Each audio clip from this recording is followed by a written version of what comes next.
Listen closely. Can you hear it?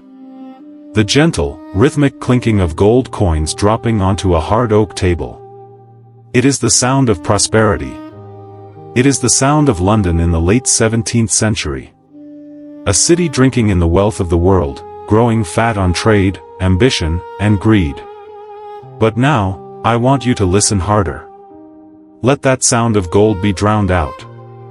Replace it with the deafening roar of a 42-pound cannon shattering the silence of the Indian Ocean. Replace it with the terrifying scream of splintering timber, the howl of the wind tearing through tattered sails, and the desperate cries of men facing their doom. Because in the year 1696, the line between the golden halls of London and the bloody decks of a pirate ship was thinner than a razor's edge. This is not a fairy tale of buried treasure. This is the story of the single most dangerous crime in maritime history. A heist so audacious, so brutal, and so catastrophically successful, that it didn't just make a few men rich. It brought the entire global economy to its knees. It turned the mighty British Empire into a terrified hostage. And it pitted a handful of desperate outlaws against the wrath of the most powerful monarch on earth.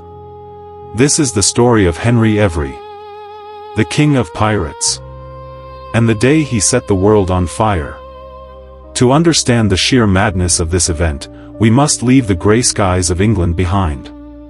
We must travel thousands of miles, across the treacherous Atlantic, around the Cape of Good Hope, and into the scorching heat of the Indian Ocean. In the 1690s, this ocean did not belong to the British. It did not belong to the French, or the Dutch, or the Spanish. It was the private lake of the Mogul Empire. If you think the British Empire was a giant in 1696, think again. Compared to the Moguls, the British were ants. Scavengers. Tiny merchants begging for scraps at the table of giants. The Mughal Emperor, Aurangzeb, ruled over a quarter of the world's population. His armies could crush the entire population of London without breaking a sweat.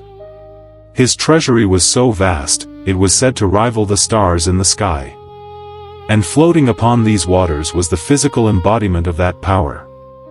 The Ganj-i-Sawai. The name translates to exceeding treasure.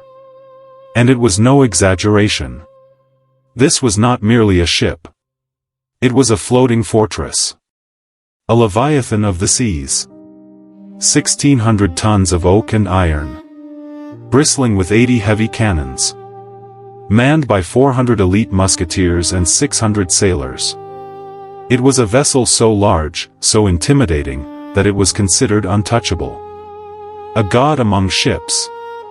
On board, returning from the holy pilgrimage to Mecca, were the highest nobles of the Mogul court.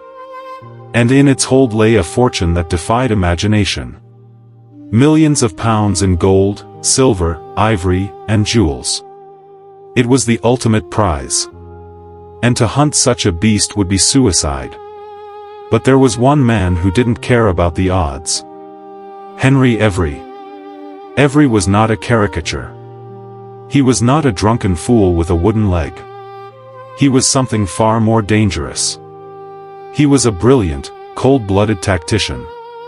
He was a man who looked at the rigid class system of England, where a man like him was born to serve and die in the mud, and he said, no. He led a mutiny.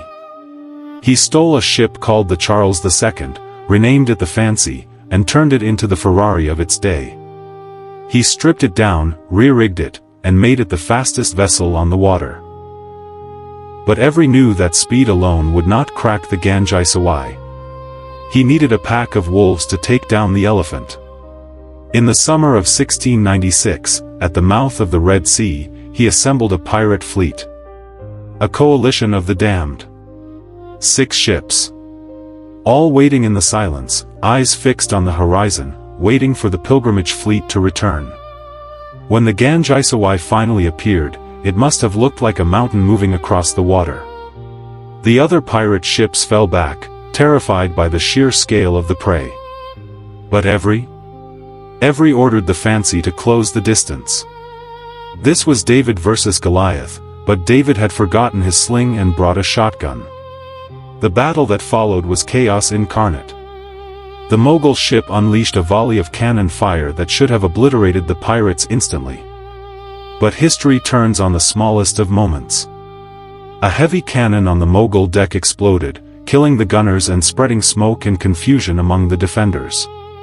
Seizing the moment, the Fancy pulled alongside. Every unleashed a broadside. And then, the stroke of luck that changed history.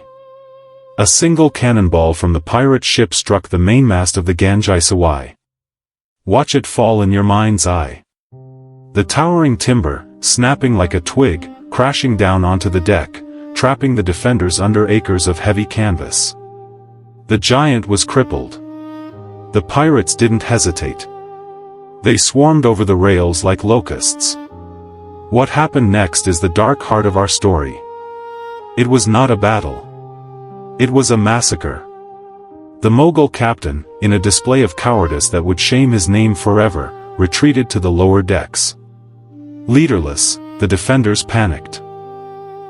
The pirates took the ship. And then, they unleashed hell. For days, the Ganj-i-Sawai became a house of horrors. Men were tortured to reveal where the jewels were hidden. Women, including members of the emperor's own family, were subjected to unspeakable brutality. The deck ran slick with blood. When the pirates finally sailed away, they left behind a broken, burning hulk. And in their pockets? They carried the equivalent of hundreds of millions of dollars in today's currency. Every single man on that crew was now rich enough to live like a lord for the rest of his life. It was the perfect crime. Or so they thought. But news travels. Even in the 17th century, news travels. When the survivors of the Ganj-i-Sawai limped back to the port of Surat, the story of the attack spread like a plague. It reached the ears of Emperor Aurangzeb. Imagine the rage of a man who considers himself the shadow of God on earth. His ship, destroyed. His people, slaughtered. His family, violated. And by whom? By Englishmen. To Aurangzeb, there was no difference between a pirate like Henry Every and the officials of the East India Company. They were all the same. Thieves from a rainy island. His response was swift and terrifying. He ordered his armies to seize every British trading post in India. He clapped the officers of the East India Company in irons. He shut down the trade that was the lifeblood of the British economy. In London, the reaction was pure panic. The wealthy merchants of the East India Company watched in horror as their stock prices plummeted. They realized with chilling clarity that the actions of one pirate crew were about to destroy the entire British presence in Asia. If they lost India, the empire would go bankrupt. The British government had a choice. Protect their own, or hunt them down. They chose the hunt. For the first time in human history, a global manhunt was declared. Henry Every became the first, most wanted man in the world. The British Parliament declared him and his crew, hostis homini generis. Enemies of the human race. This was a legal term that meant anyone, anywhere, could kill them on sight. Bounty hunters scoured the globe. From the taverns of New York to the back alleys of Dublin, the face of Henry Every was plastered on walls.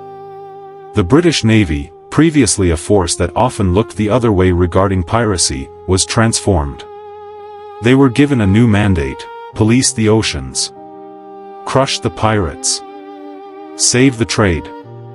The Golden Age of Piracy was beginning to end, and it was Henry Every who hammered the first nail into its coffin.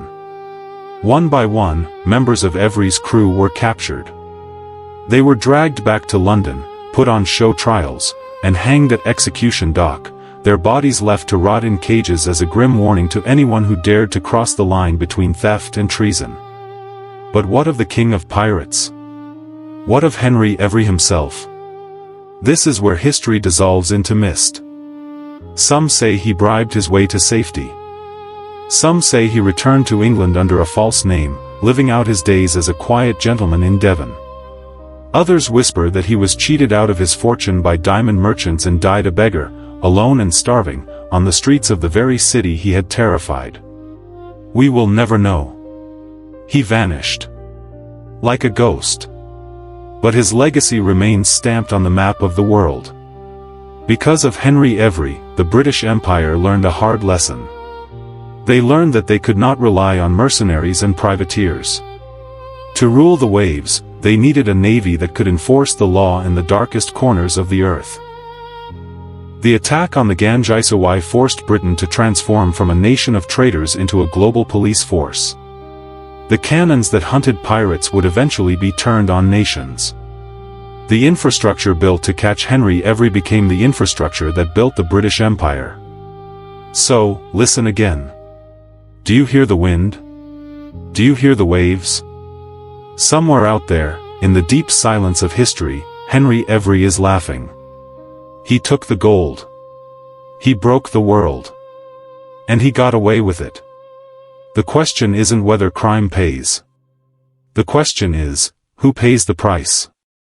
Because in the game of empires and pirates, the price is always paid in blood. What do you believe was the true fate of Henry Every? Did he die a king, wrapped in silk on some forgotten tropical island? Or did he die a beggar, consumed by poverty and regret in the filth of a London alleyway? History has fallen silent, but you don't have to. Drop your theories in the comments below. I'll be watching. If you enjoyed this journey, strike that like button. And make sure to subscribe to join our fleet. We have many more lost treasures and bloody naval battles waiting to be unearthed. Do not miss the next tide. Captain's orders, set sail.